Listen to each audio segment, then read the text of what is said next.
1, 2. 1, 2, ready, and.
Let's make sure I have this on. I do. Good.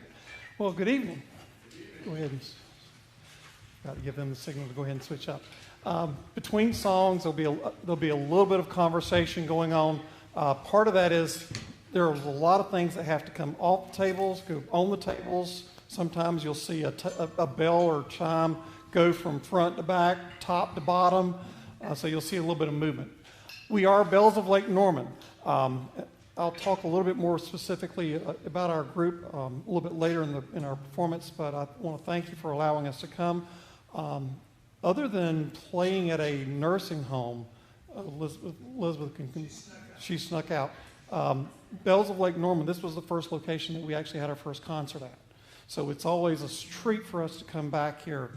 And this has always been a great place for us to come, and we've enjoyed playing with you guys. The theme for our concert tonight is a journey. It's a journey of life. Of course, just a closer walk. You know, we for those that are believers, that closer walk to Christ is very important. And so I hope that this evening, as you listen to the music that we've got and that we're going to present to you, you'll hear and understand a little bit of that journey through life. And our next song, there are always mountains and hills, things that come before us. But in this next song, it's entitled "Ain't No Mountain High Enough." You'll probably recognize, a good many of the pieces that we're going to be playing. So I hope you enjoy this. About ready, Noah?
Hello.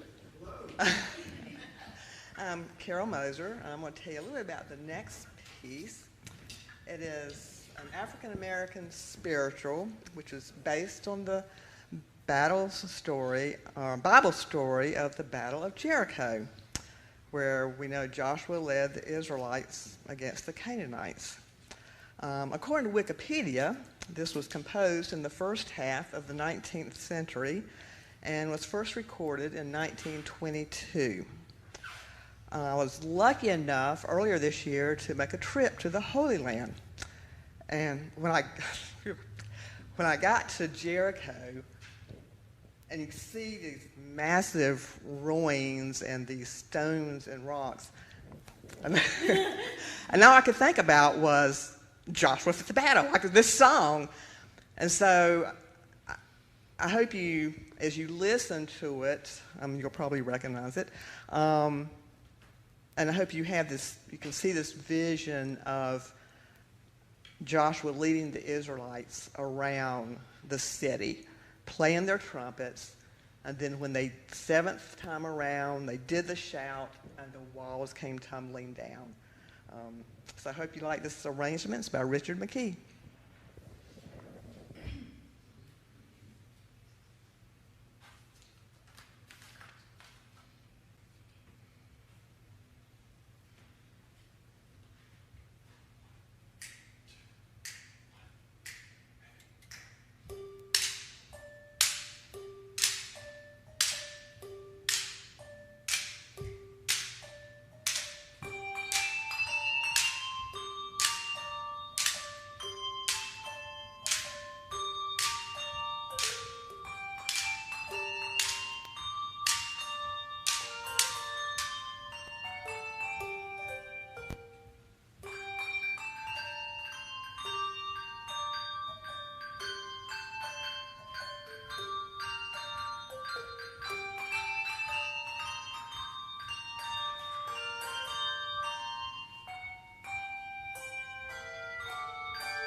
Good evening.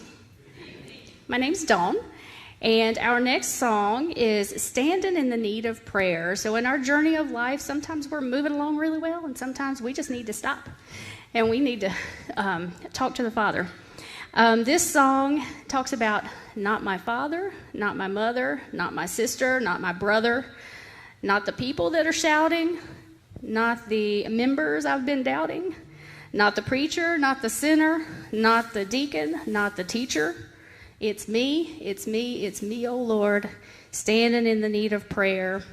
This song demonstrates the importance of prayer for all people and our need for connection with God. And I don't need to worry about anybody else. I got to worry about myself. This arrangement is by Valerie Stevenson, and it's an energetic and joyful piece that has an introspective middle section. We hope you enjoy Standing in the Need of Prayer.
Hi, I'm Allison Johnston.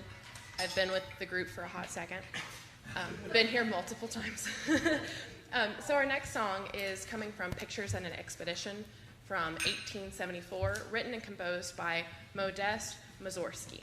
This collection was written as if you were walking through a gallery in a museum.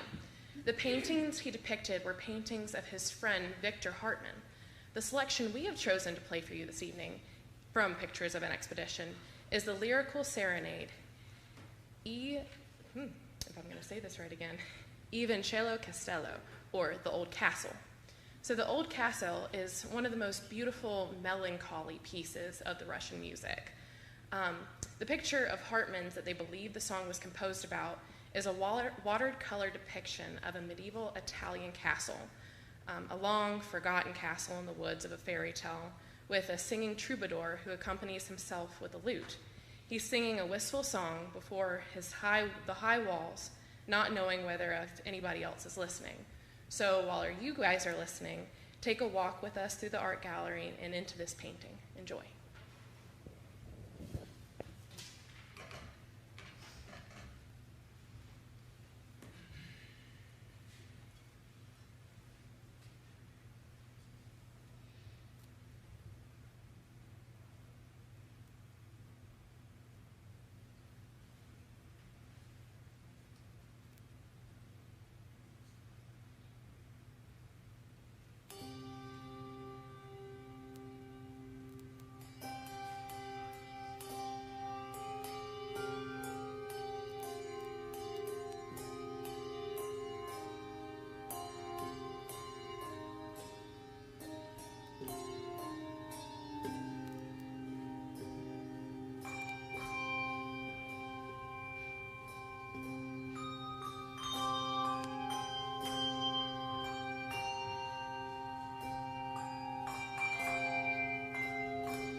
Jennifer talks about the next song, that particular song,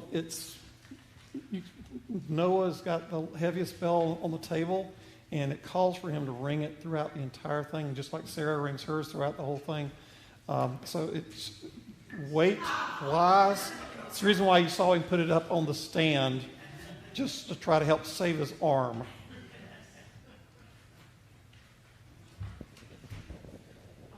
Hello, my name's Jennifer.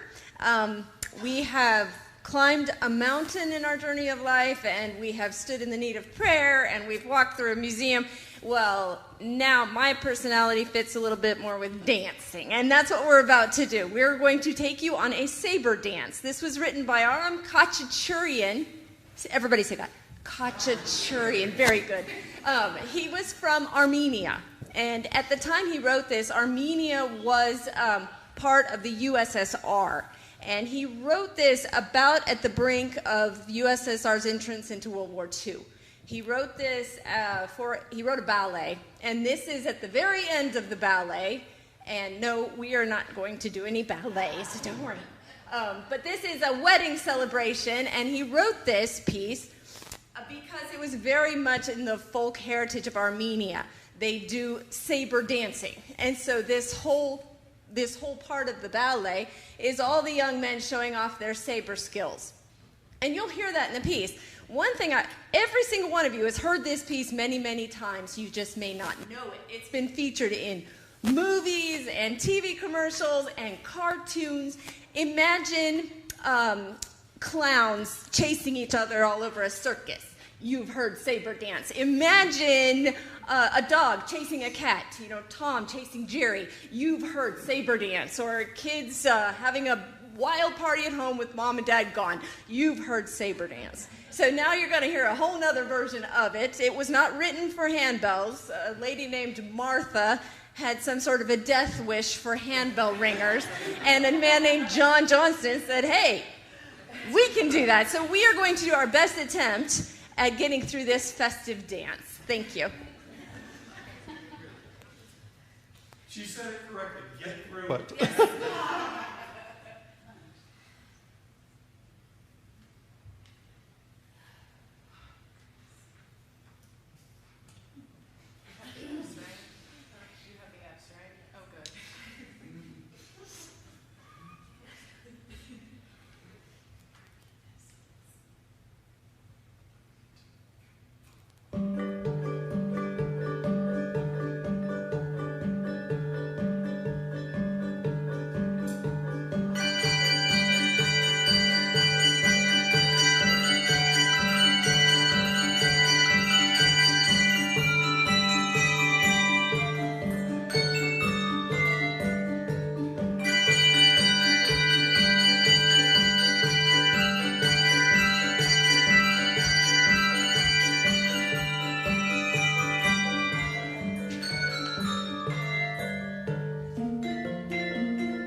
that was fun.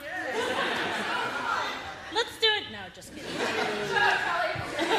I'm Kelly Winkleman. I've been with the group about 4 years. The next song is Song of Peace. It was composed by Arnold Sherman, who wrote it right after the Oklahoma City bombing. The Song of Peace is a reflection of the way the world has treated peace almost from the beginning of time. The gentle round of Donna Nobis Patcham is given a rather harsh, angular treatment representing the needless violence and senseless acts of terrorism that plague the world almost on a daily basis. An original lament-like melody is interspersed with the round echoing the psalmist's cry, "How long, O Lord, how long?" The dissonance builds and rises and finally stops. Out of the cacophony, there you go, comes around once again, this time in a much more harmonious setting, signifying our eternal hope that peace will come one day for all of humankind.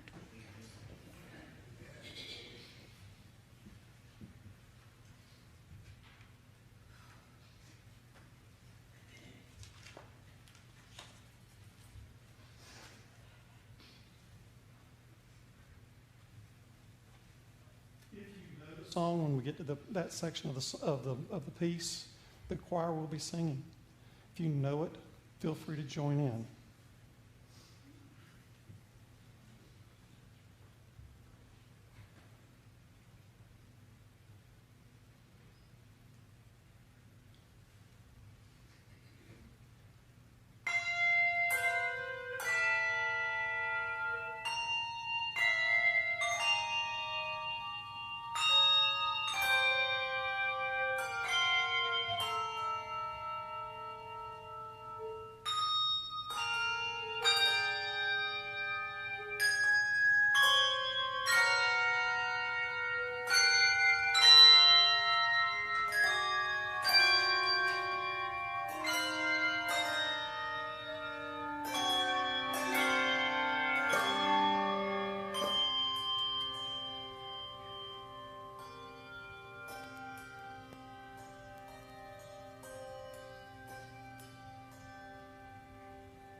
This is time where I will ask for questions.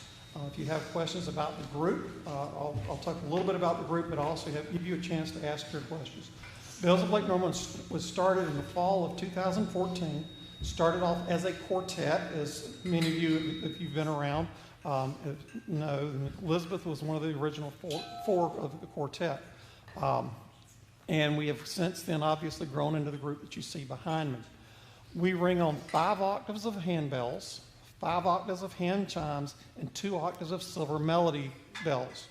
You got to hear the silver melody bells in this last piece during the Dona Nobis. It gives it a little different texture from what just the bells are. So I hope you heard that come through. That is the round one. Yeah, Allison, play that against your regular bell. as well so they can hear the difference. It's a totally different sound on that. And it's much different. Do you have your chime handy by chance as well, Allison? That way you... Here, you grab one. You go first.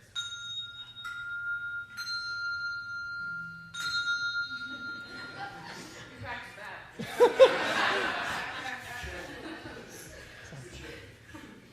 All right, so that's a little bit of the history of, we are a 501c3 group, which we do take donations, which being a nonprofit.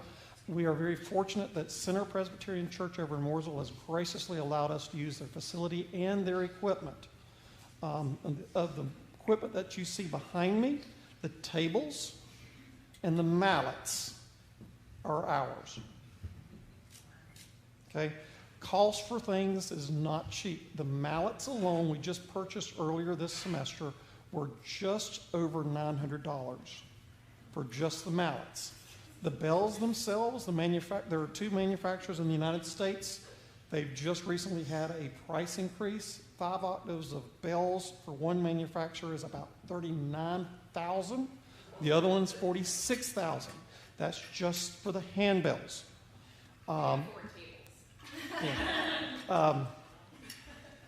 And that doesn't include the chimes or the silver melodies. So just to give you an idea of what we are trying to work towards. So that's a little bit of a nutshell about who we are, what we're ringing, the instrument that you see behind me and have been hearing this evening. What questions do you have, if any? Yes, ma'am. How often do we practice? We practice once a week on Tuesday nights for 2 hours from 6:30 to 8:30. Sometimes they say I've run a little long.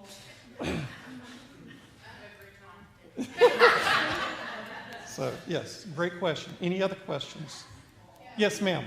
You all have such lovely voices. Why don't you sing more? Because I'm sitting back here and I'm thinking I'm ear singing and I'm being Great question. Their question was about, why don't we sing more often? To be honest with you, ringing and singing together is not easy. Yes. Oh, when we were sitting there doing, working on this, and I said, "All right, folks, it's time to sing." They looked at me like I had 3 heads, 5 arms, and going, "What do you mean you want us to sing?" Especially when we broke into the 3 different sections, when we broke into parts. First time through, you heard all unison. Then we repeated back and sang all 3 parts, and we just kind of divvied it up. So in different places on the table, we're singing different parts. So, thank you. We greatly appreciate it. And I would agree with you there. Yeah, thank you. Any other questions? Yes, sir. I would like to know if, say, like that young man way back is up sick, this will take his place. Try to interchange. So the question comes: are the people interchangeable? Yes and no. Yes and no. We don't like them being out. We do have several subs that if we've got somebody out for a rehearsal. I've got several people that I will call to substitute. Elizabeth is one of them. I haven't been able to get her to come in and stay with us more, but we do use substitutes. The trick is that ringing bass bells and ringing the treble bells are very different. And if you notice the ladies up here, sometimes they'll have a bell in each hand. Sometimes they'll have 2 bells in each hand. And sometimes when they're picking up 2 bells, they might ring one bell and then have to ring the other bell separately. Sometimes they'll ring them both together. And that takes a lot of skill and a lot of practice. So it's in terms of can Jennifer or Sarah go back and play Noah's spot? Possibly. But they may not like the additional weight of the bells. Noah's bell, the C3 that he rings back there on the one piece on Old Castle, it weighs about 10, 12 pounds. Versus the little C that's way up here, you know, that's just little bitty. And the funny thing is, you would think that little bitty bell right there that you just rang would be dirt cheap. It's $380 for the single bell. For the single bell. Noah's bell back there is close to $5,000, $4 to $5,000. Don't drop it. Yeah. It gets crazy. So great question. What else? Any other questions that you might have? How many concerts a year are you going to be doing? It varies. We try to schedule no more than 5. This particular year, we've got 3 performances. We're playing this week. Next week, we're playing at Williams Place, a gracious retirement facility in Davidson. And then we close out our season the first Sunday of June at Center Presbyterian as a thank you gift back to the church for allowing us to use their facility and the instrument. Do we enter competitions? We have not. We have not. And there are festivals around that I've been talking about potentially doing. Just a lot of it is scheduling for people. We've got on the table behind us. We've got people that before they came to here had never picked up a bell. We've got people that are music directors. We've got people that play in orchestra, that have played in orchestras and bands. So there's a wide variety of talent when it came to us. The big thing was that they were willing to learn and have a little fun along the way. So, great question. Anything else? Okay. Hearing none, we're going to move forward. In our journey, in this day and age, we typically think about, traveling around the earth. Well, as technology expands and science goes, all right, or man wants to say the earth is just too small. Can we, get outside of our boundaries of gravity and go to the stars? Our next piece is titled Prelude in Thaxted. You'll recognize the main tune of this is the same tune that's part of Gustav Holst's The Planets, the Jupiter movement. It's lovely arrangement. You're going to get to hear the silvers and the chimes during this piece. You're also going to see that they're using a stick on the bells. They're doing what's called a singing bell. And so they're telling me it's time to play. So I hope you enjoy Preludes on Thaxted.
It's one of those songs that just sends chills up my spine when we hear it, or when I hear it. So I've enjoyed being on that side of the table playing it, and I've enjoyed being on this side directing it as well. Continuing our journey into the great beyond of outer space, why are we if we're going to get out into the outer parts of or beyond our atmosphere, why do we want to stop there? Why don't we go ahead and get beyond our solar system and possibly even beyond our galaxy? And what better way to do that? Are there any science fiction fans in here? People that like Star Trek, Star Wars? Well, you'll probably recognize this next piece. This is the theme to Star Trek: The Next Generation, where we will boldly go where no handbell, well, maybe not no handbell. But we will engage. I will guarantee you we will engage. We'll find out how well that works, and hopefully we won't have a warp core breach and explosion. So the theme from Star Trek, The Next Generation, and I'm going to recruit Elizabeth to help me with something here, Robert.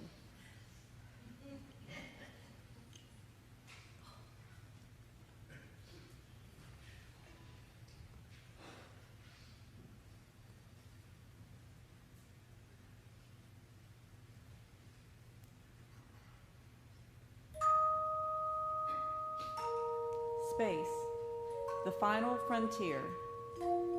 These are the voyages of the Starship Enterprise, its continuing mission to explore strange new worlds, to seek out new life and new civilizations, to boldly go where no one has gone before.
Well, we've come to that point in time of our performance where we'll finish things up. First of all, I want to thank you for having us this evening.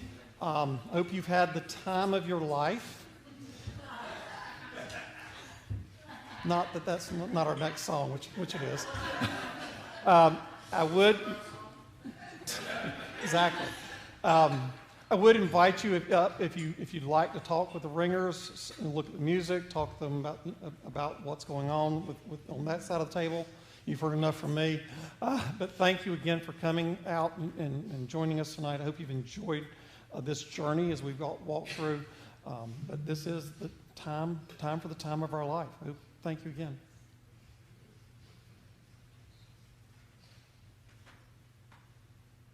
I do have to give Noah a little time.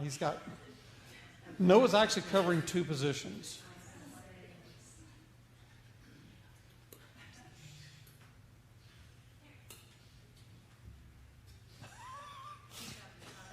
Pretty good. The 3 of you did that in unison there. That was pretty good.